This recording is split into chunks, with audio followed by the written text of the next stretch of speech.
Long ago, God spoke to our ancestors in many and various ways by the prophets, but in these last days he has spoken to us by a Son, whom he appointed heir of all things, through whom he also created the worlds. He is the reflection of God's glory and the exact imprint of God's very being, and he sustains all things by his powerful word. When he had made purification for sins, he sat down at the right hand of the Majesty on high, having become as much superior to angels as the name he has inherited is more excellent than theirs. For to which of the angels did God ever say, "You are my son, today I have begotten you"? Or again, "I will be his father, and he will be my son"? And again, when he brings the firstborn into the world, he says, "Let all God's angels worship him."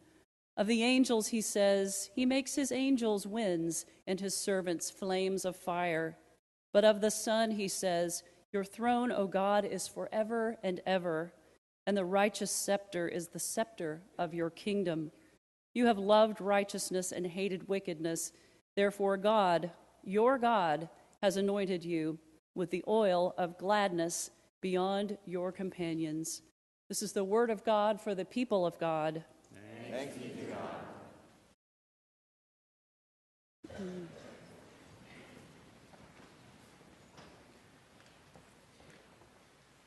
The comments were sometimes unkind, but in a superficial way that you could shrug off. Nevertheless, I remember them.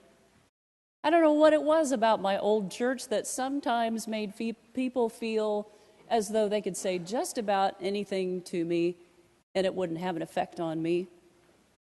Maybe because I was a woman, or because I was young, or because they thought I had a sense of humor, which I do sometimes. But I remember one of my first Sundays at this other church where I worked, where a woman came up and said, "Where the devil did you get those shoes? You're not an 85-year-old woman. Why don't you dress like a young woman?" So I got very paranoid about what my shoes looked like. And as fall and winter approached, I bought myself a pair of really cute, kicky little boots with a 2.5-inch heel, which really is pushing it for me, suede with a slouchy shaft that went almost all the way up to the knee. An older man who sat on the second row every Sunday said in the lobby after the service was over, "What are you trying to be, a pirate?" I figured at any moment you were going to jump up onto the altar table and do some swashbuckling. And the cherished comment from a teen when I was leading the confirmation class, "Oh, your sermons are so boring and long." I just sit there and I stare at the ceiling and I go, "Oh, God, when is she going to finish?" So I figured my late afternoon with Alicia might include some of those, but they didn't. Alicia was 4 years old, and her soon-to-be foster father was a pharmacy student who was working as our custodian a few hours a week for extra pay. Her father showed up to do his job late one Thursday afternoon, about this time of year when it wasn't that late, but the sun was about to go down. He came into the office and said, "I'm so sorry. I have Alicia with me, but I've got to do my job. Can someone watch her?" And I said, "Well, I'm pretty much finished with everything for today." So I said, "What do you want to do, Alicia?" And we went into the sanctuary and we played church. She crawled up on a chair and stood behind the pulpit and played pastor. Most of what she said was, "Everybody be quiet and sit down, sit down." And then I thought, how mean am I in services? So she tired of that, and finally we went all the way around the building and did a couple of laps. And then she decided she wanted to have a story read to her in the rocking chair that was out in the lobby. So I sat in the chair and she crawled up in my lap, and we picked out some big book from the basket. And about halfway through the story, her little head turned and she looked up at me and she said, "You feel nice." And I said, "What did you say?" She said, "I said, you feel nice. You're all warm." That was about the nicest compliment I'd had in about a month. The writer of Hebrews tells us that in this epistle we learn that Jesus is the mirror image of God. Jesus is the very reflection of God on earth. And in that sweet little maternal moment, me, the pastor, who had a little girl on her lap, a little girl who was being fostered by the soon-to-be wife of the young man who was cleaning our bathrooms just to make a little bit of extra money for the wedding.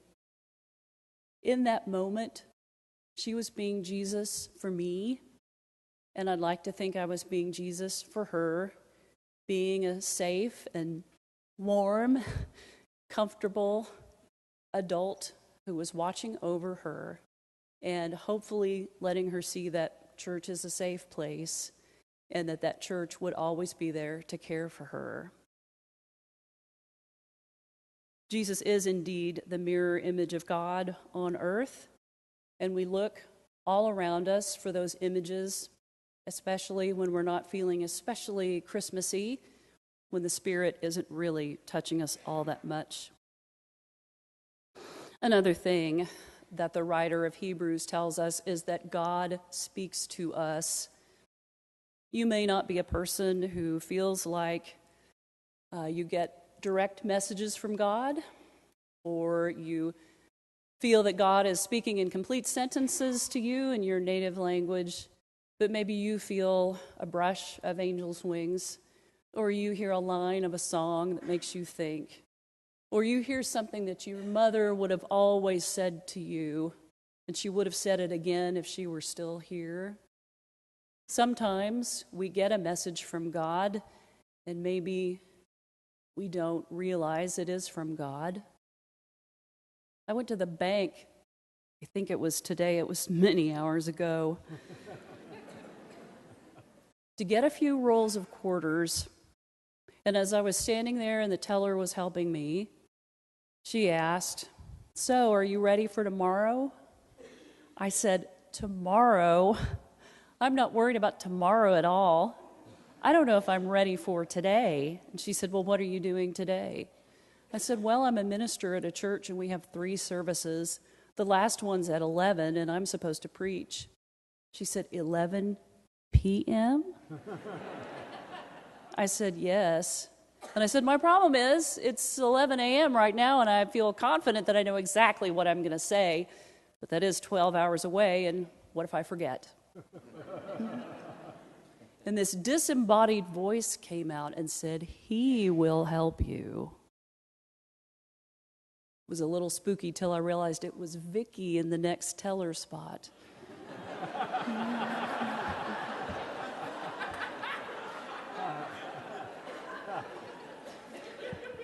But Vicky was right. Vicky is right. God always helps preachers.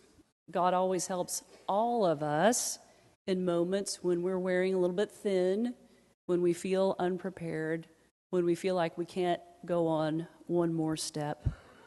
He will be there at 11 p.m. He will help you. Jan Richardson is a minister and poet whose books I love, and she writes about looking for signs of hope during Advent.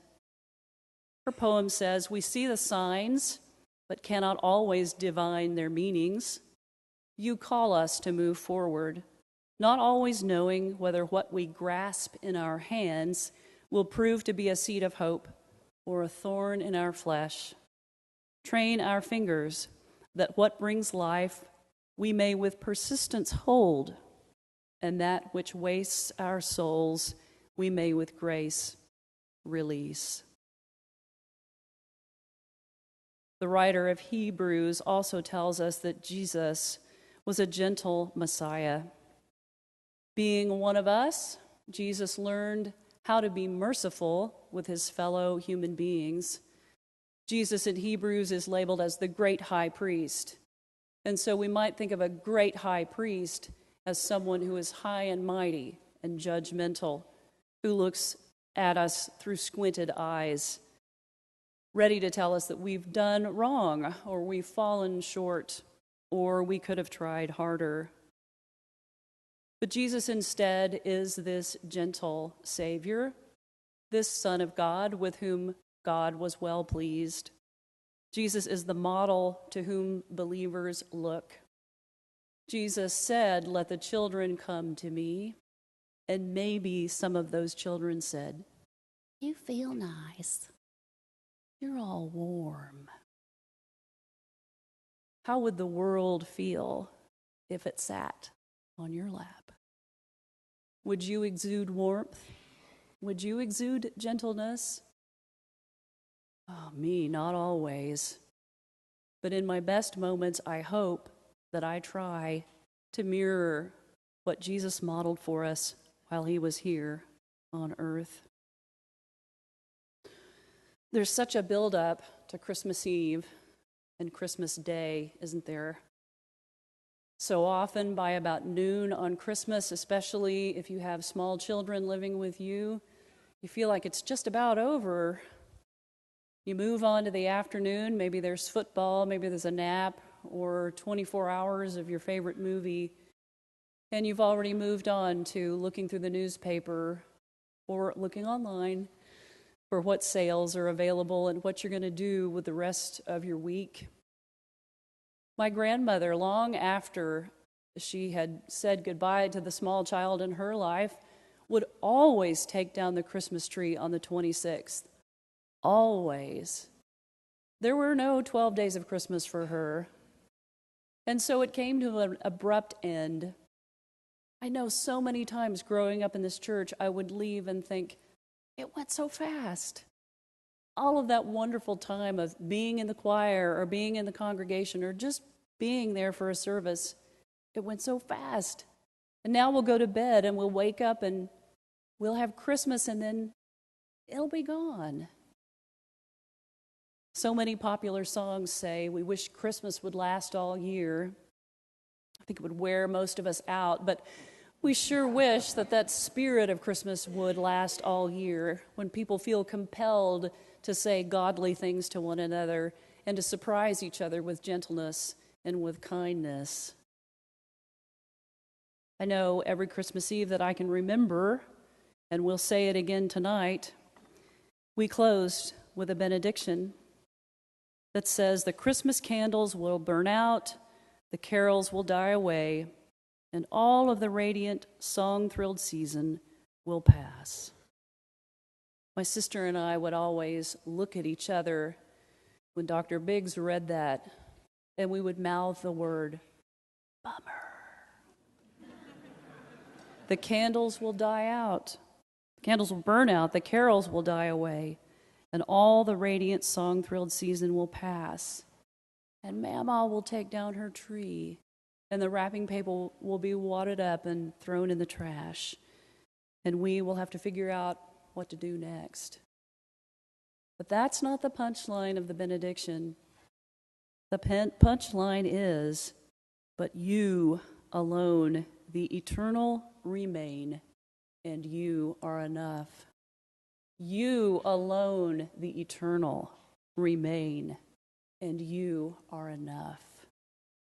You alone, the eternal, are all we need. When it's all said and done, we have the peace of the eternal. I mean P-I-E-C-E and P-E-A-C-E, of the eternal within us. And that is enough to get us past the 26th and the 29th and the 31st mixed bag that it is, and the 1st and the 15th and Valentine's Day and St. Patrick's Day and the end of the semester and the hot days of summer Before you know it, we're back here getting ready for Christmas, reminding ourselves that God alone, the eternal, remains, and God is enough. When everything else falls apart, when your dreams haven't come true, and when your Christmas is over, sometimes even before it begins, God alone, the eternal, remains, and God is enough. And a little child can feel it. A little child will lead us. A little child will say to God without hesitation, "You feel nice. You're all warm.